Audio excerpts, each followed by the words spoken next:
క్రైస్తవుణ్ణి నిందించటం, క్రైస్తవుణ్ణి బాధపరచటం, క్రైస్తవుణ్ణి అవమానించటం, క్రైస్తవుణ్ణి చంపటం నీకు సులువైన మార్గం.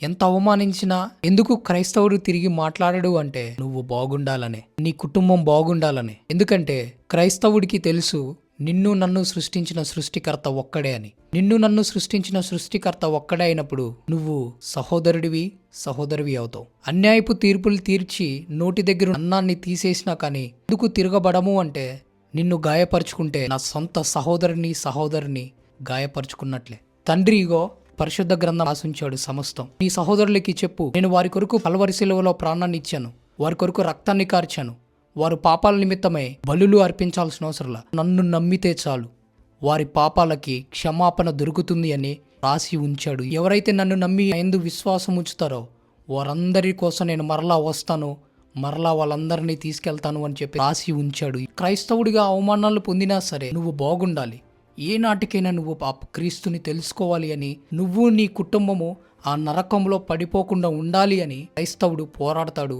సువార్త చెప్తాడే కానీ తన కొరకు ఆస్తులు సంపాదించుకోవటానికి ఏనాడు కూడా చెప్పడు, ఏనాడు కూడా పోరాడడు.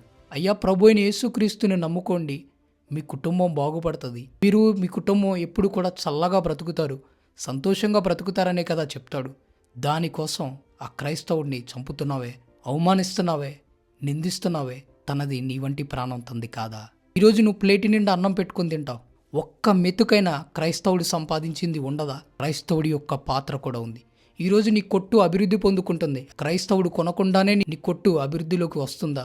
అన్యాయపు తీర్పులు తీసుకొచ్చి వారి నోరి దగ్గరున్న అన్నాన్ని ఎందుకు కాలదందుతున్నావు? త్రాగుబోతులు మారి తమ కుటుంబాలని సరిచేసుకుంటున్నారే, వ్యభిచారులు మారి తమ కుటుంబాలని సరిచేసుకుంటున్నారే, విడిపోయి బ్రతుకుతున్న వారు కలిసి బ్రతుకుతున్నారే, మనశ్శాంతి లేక ఆత్మహత్యలు చేసుకొని చచ్చిపోవాలనుకున్న వారు ఈరోజు సర్వసమృద్ధిలో కలిసి బ్రతుకుతున్నారే.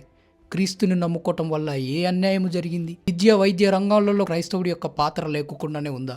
క్రైస్తవుడు ఎందుకు తిరిగి మాట్లాడడు అంటే నీవు మా సహోదరివి. వారు నిన్ను కొట్టినా, నిందించినా, అవమానించినా నీవు తిరిగి ప్రేమనే చూపించు అని ఈ పరమ తండ్రి నేర్పిన స్వభావం.